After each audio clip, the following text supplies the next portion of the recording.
To fix this problem, what you have to do is to first go to your Google Play Store.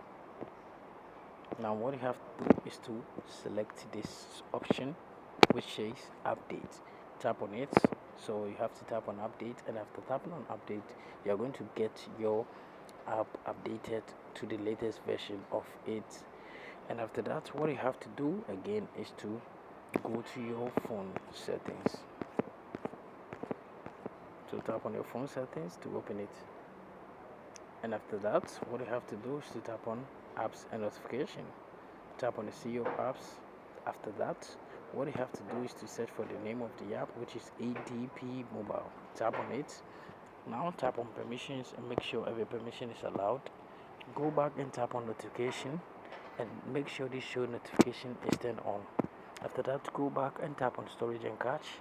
Tap on a clear cache. Go back, tap on mobile data and Wi-Fi, and make sure this background data is turned on.